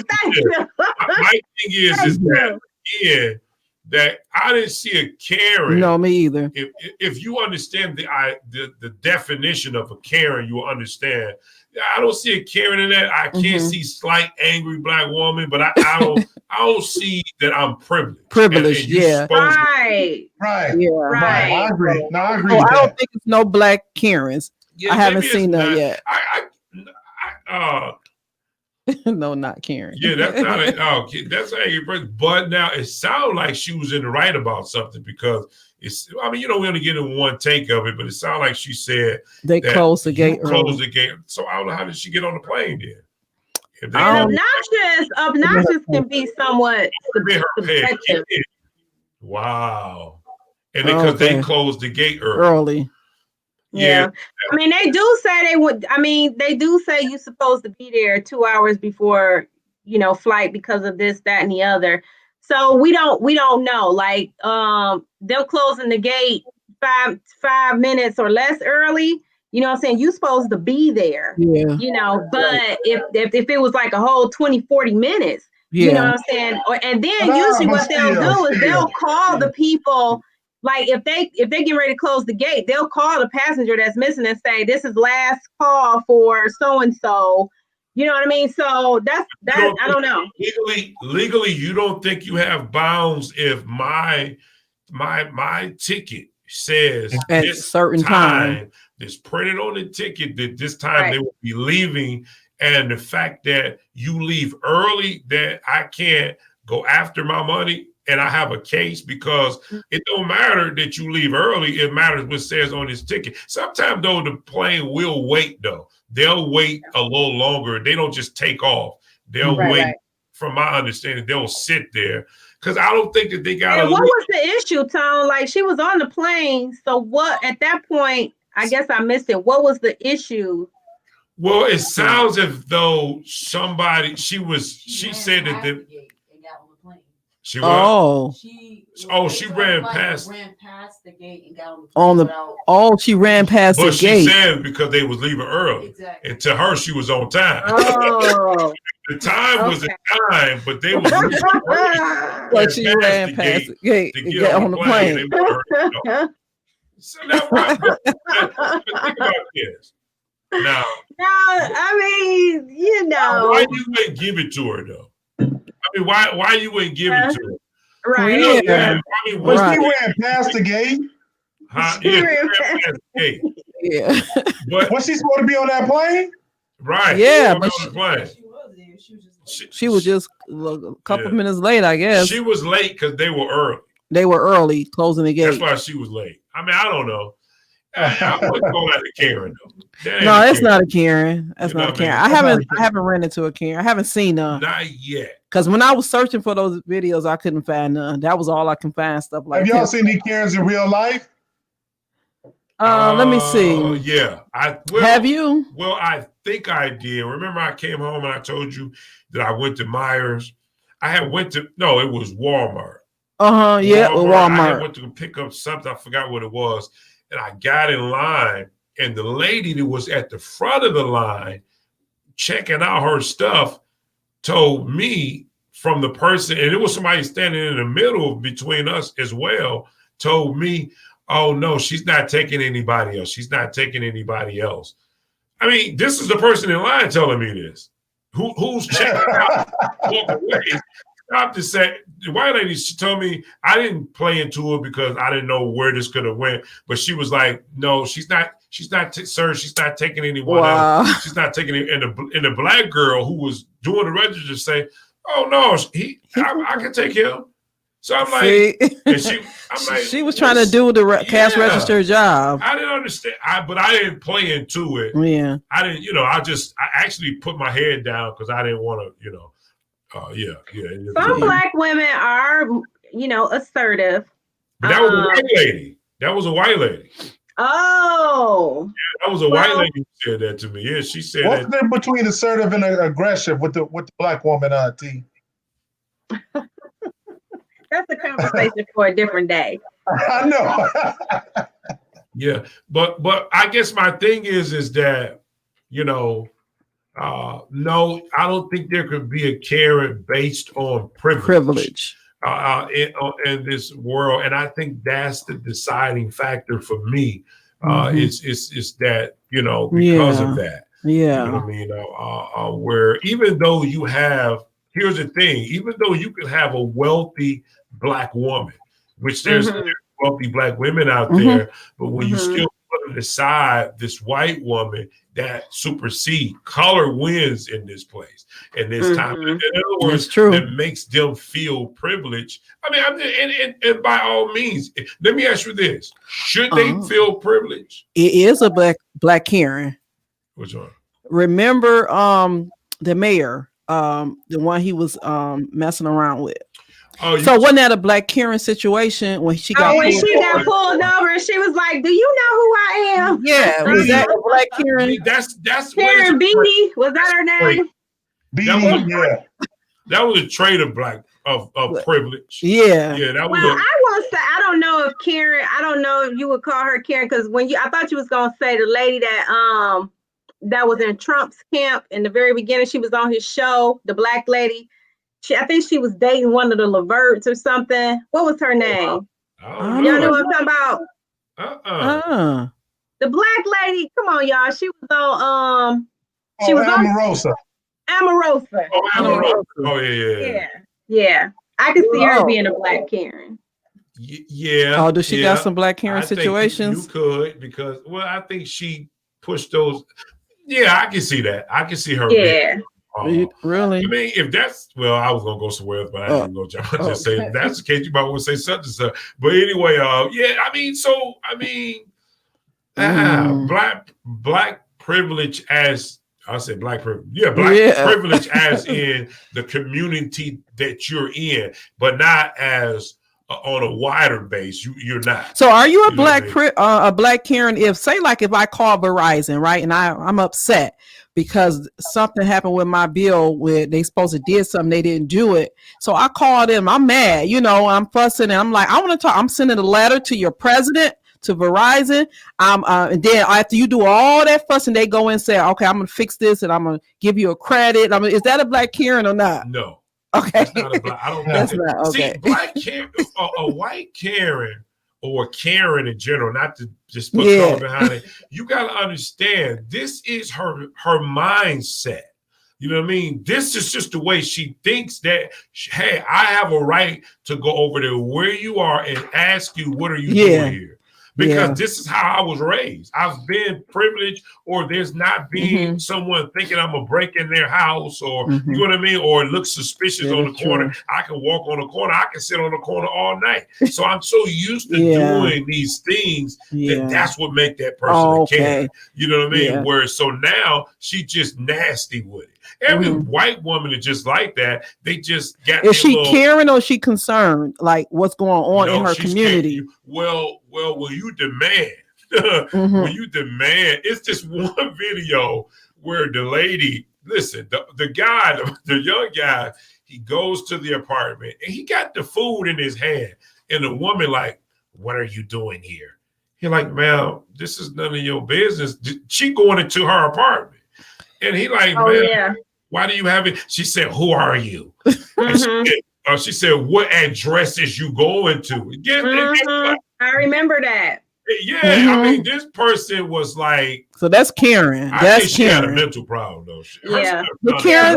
Our Karens kind of got something mentally going on. They're privileged. No, I just think that's that privilege, that assumption. I'll be honest. The privilege is something that is. I'm not gonna be mad at the privilege, because if I'm raised this way, this is the way I know. And if society treated me this way because of my skin color, I mean, I can't really blame it on just her in general. Because when you everything is given. Well, I can say not like given, given but to you, but you know, it's a little bit more on your side for you, more life, and you've been raised this way. You kind of like the caring kind thing, like male privilege, huh? Like male privilege. Oh, RW3 is trying to redeem himself. Oh, I mean, they have male privilege. Male privilege. Male privilege. Yeah, because some men do get general, more. Yeah. There are privileged because some men make more than women make. You can have the same job and make the same, but they will get more money than you. So it is a male privilege, which is not right. Well, now, male privilege is a birthright. What? It is. It's from country. It don't matter. It's to some countries. I mean, it's just what that is, and it's even biblically defined as well, but not to the degree of taking advantage of. You get what I mean? But yeah, they are. Males are, and for a lot of reasons. I know all the liberals out there, you know what I mean? And I know a lot of people come at you in that area, but it's actually biblical. It's been that way forever. They're male privilege. Yeah, it's been that way forever, so that makes it right.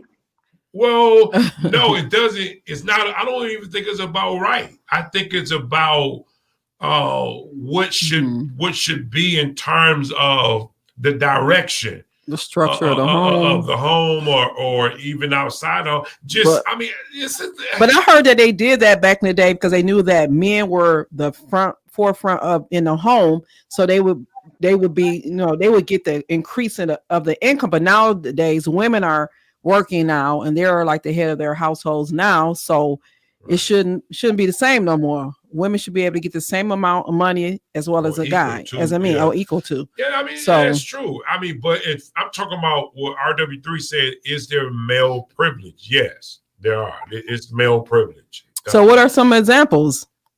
Like you just said, I don't know if it's every woman to get, I guess, I don't know how they actually do that in terms of coming up with that, how male make more. But I'm saying, I think it's obviously some women who make more money than men. You know what I mean? But I think maybe they're talking about on a scale concerning the profession. Yeah. You know what I mean? You know what? And the privilege that man can be looked upon, if a man, the privilege of societal perspective, a man could be with 1,000 women, it's almost like a feather in his hat. A woman could be a lot of men, and she's a whore. Right. So that, in terms of, male privilege, men can have a history like that and still not be frowned upon and impact them negatively. But a woman can have a history of quote unquote being a lot of men, and it can adversely affect her. Yeah. I mean, so is that male privilege? I mean, it don't matter how many examples. It is what it is. Yeah, it's you have, and that's I think the example of the money. You know what I mean? For me, would be a struggle because at the end of the day, it's about the dollars. I can care less how you feel about it. Just pay me. You know what I mean? So I mean, I think that's a stronger example. I mean, even in different countries, how men take care of everything. They actually run the house, where the woman doesn't, you know what I mean? Even to paying certain bills or whatever, it's the man who does all that work. I wonder where that at. I want to see this house. It's some household Muslim countries. Oh, you know what I mean? Where where the man, and some where the woman walks behind him. It's a whole lot of that. Wow. But I'm saying that from what RW3 said, just that plain word, yes. Very true. It's very true. Yeah. Chrissy Jackson said very true. Yeah. So it's definitely now, here's the question that should be asked. Is it right or wrong? See, I think it is should male privilege, is male privilege right or wrong? You know what I mean? I think it's, so now you can get into the button. Wrong. I think it's wrong because men, I mean, it should be no varying. It should be like equal in terms of if it's the same type of opportunity, it should not be one person getting like more than the other, like in terms of pay. If it's the same type of opportunity, same type of position, I'm saying a job, then they both have the same type of credentials, they should be getting the same salary. I don't know if that makes any sense. It makes sense. It makes absolute sense. It makes sense. Yeah. You know what I mean? But now here's the thing. Now here's the opposite side. I actually experienced this. It was some time ago where I had worked for Chrysler, and when I was there, and it was this young lady who was really, really frail, I would say. And you got a lot of parts up in there. We throwing parts and all that. And the young lady said, can you help me lift this? She wasn't talking to me. She was talking to some other guy. And the guy said, no, this equal opportunity. You see what I mean? So my thing is that, see, here's the problem to the scale of that. You know what I mean? We want it, but then when it comes with those responsibilities and you can't do it, because her thing was, this is too heavy. And everybody else had to pick it up just like everybody else. They had to pick it and move it. But when she couldn't, but she was asking for help. And my man said, no, equal opportunity. You know what I mean? But again, that's to me, that's a cop-out, because it could have been a frail man. It could have been a frail man saying, dang, this is too heavy. Can I get help? You know what I'm saying? I think that's a difference. I think now here's the thing. Like, I do agree that, when we say we want, equity, that does mean some concessions on women's behalf and their expectations, like opening the door. Like, you can't get mad if a man doesn't open the door for you and you shouting out, it's all about equality and equity. Now, if a man does open the door for you, you can't get mad either. You know what I mean? Like I do see, like, we're still, I truly believe as we progress as a people, we're still trying to kind of figure out the balance here, because like you said, Tone, since biblical times, the gender roles have been prescribed and described, and what, each role and gender is supposed to do. So now as we try to figure out what equity means or looks like, we're just in that space right now, because I don't want to diverge too far off the topic, but as a mother raising a male child, like you said, the way that he processes information is still very black and white. So he's like, why I gotta open the door for a girl? Why I gotta help her? You know what I'm saying? Why I gotta do all this for a girl? It's supposed to be equal, right, Mom? But then he has his father and other male figures telling him, son, you open the door. That's the right thing to do. Or you pull out the chair. You had a woman walk inside on the inside of the, so it's like, it's a struggle. It's a struggle. Everything has changed now. Roles has changed now. It's not that how it used to be back in the day where the woman stayed home and take care of the house, or these women are working now. So it's like, those is different. The men roles become the women role, the women roles that become the men roles. So it's all switched up, and what I'm saying. She got a good point. So Brenda said that is one of the things I like in the military. We had to do the same things as the men and got paid the same. And see, and that's the thing. So so if you got to carry those M16s on your back or whatever it is, and that with all them heavy boots and all that old stuff. I mean, but what about in the household? When a woman work in the household, do she get paid equally? I don't know. I'm just saying. When you say, that's a good topic, and there have been studies that have attached financial figures on women who stay home and work from home. But I think, like one of the audience said, it's about perception. So if you perceive a woman working from home to not be work and a wifely duty or womanly duty, then that's where the problem comes in. That's where that privilege comes in, But if you see it as work that needs to be done, regardless as to who does it. And it just so happens that the woman is choosing to be the one to do it. To me, that's a different perspective. And in terms of when you, I don't understand when you said perspective, different perspective, like as in what? It's not. What do you mean? It's not so much that it's a woman's duty. Oh, okay. You know what I'm saying? It's just as a team, this is how we have chosen that this is what works best for us. That's right.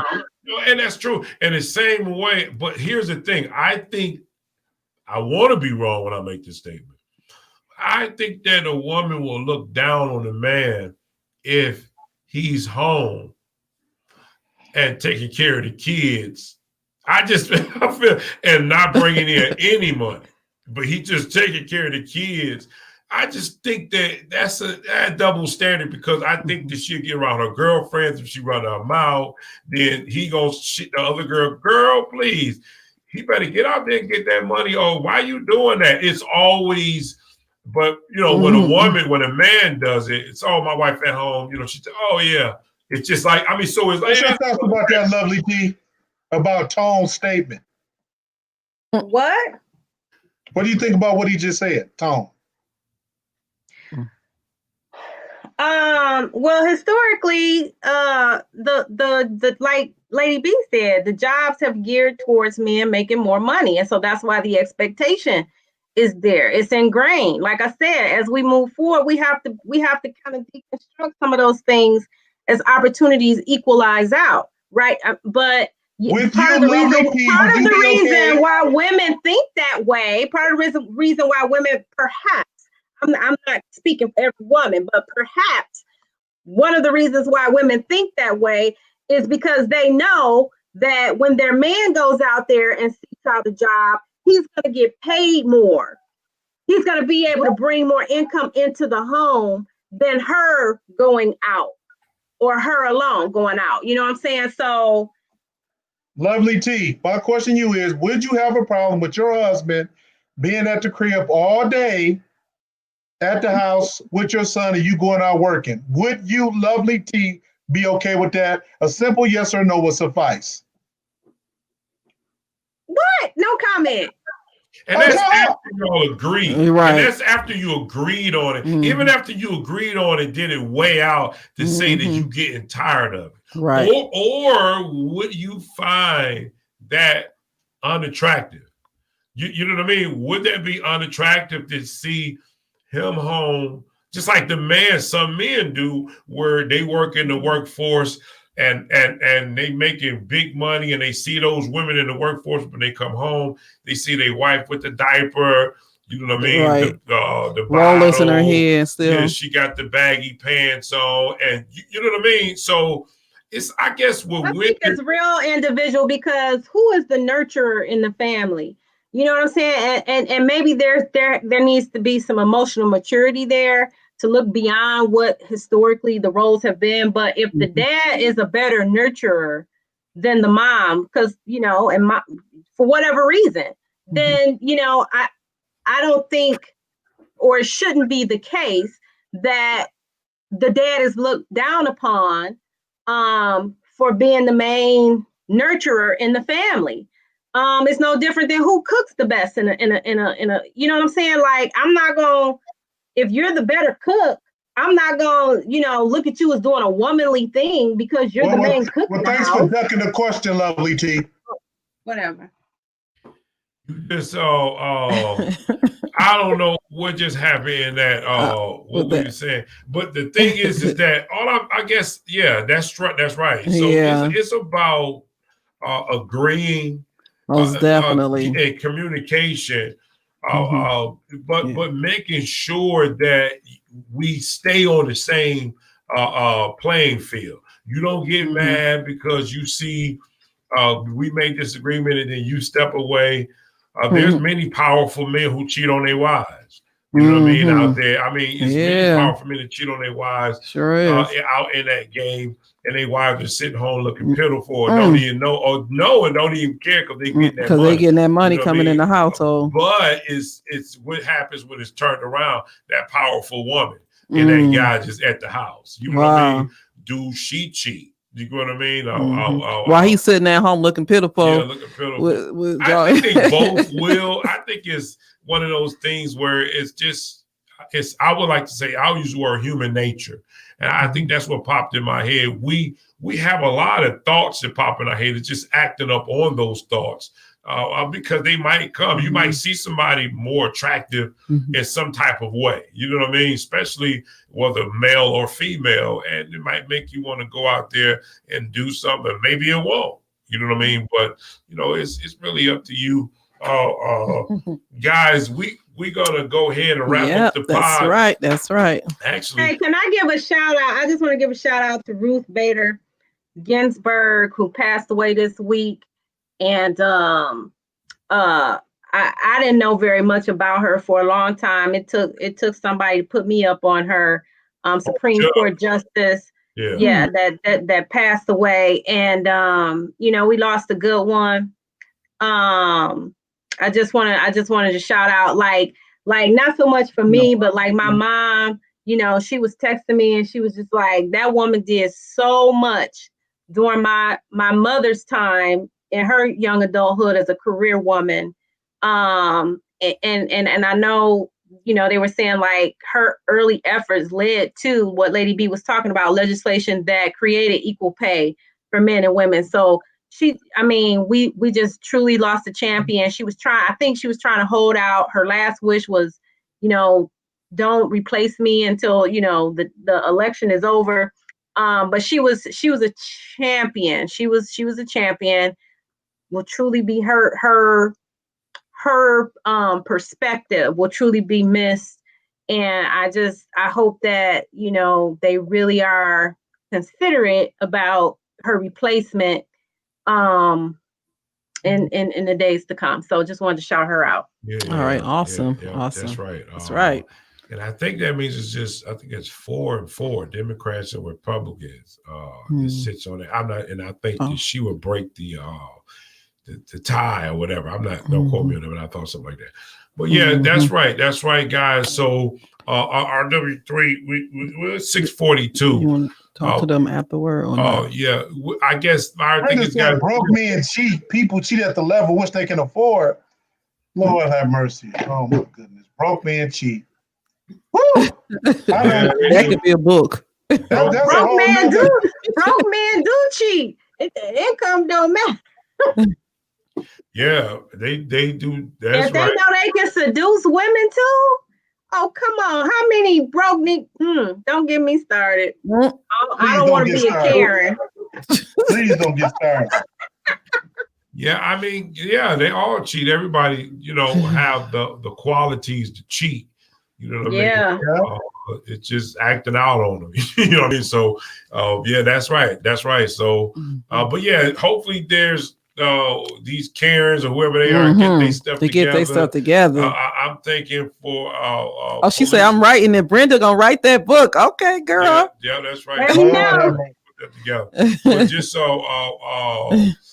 just be safe. We're hoping for police reform in a way that needs to be done, in a way that actually help Black people. And that's the only person that I'm referring to when I say that, because Black people got to start just being more pacific. We need to start helping our people.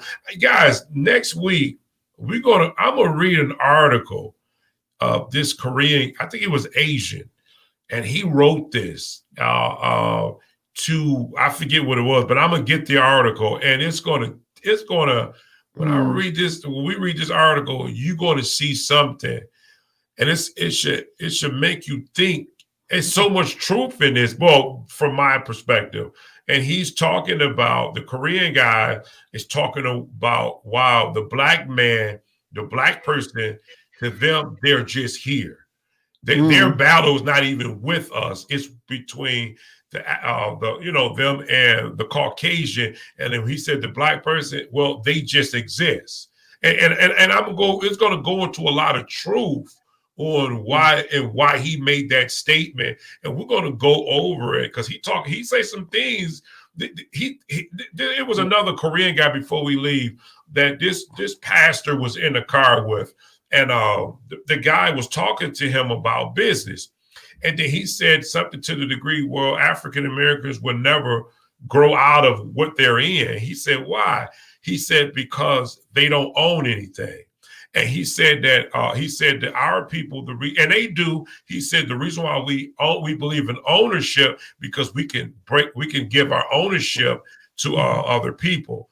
And he said, and that's what's hurting them, is because they don't own anything, so they can't pass down success to the next generation. And so it's so many people saying, look, he was like, we don't hate Black people.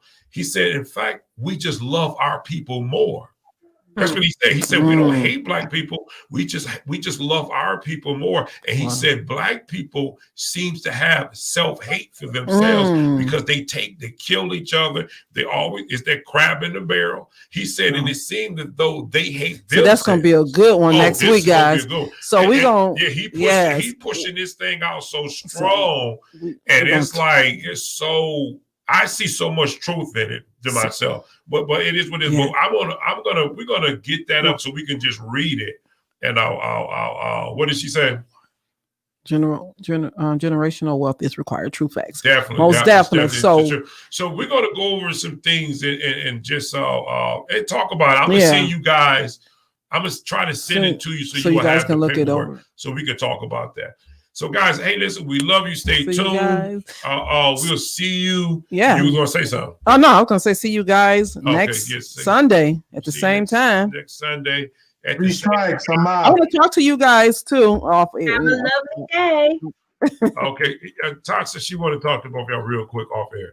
All right. We'll see you guys. Thanks. No.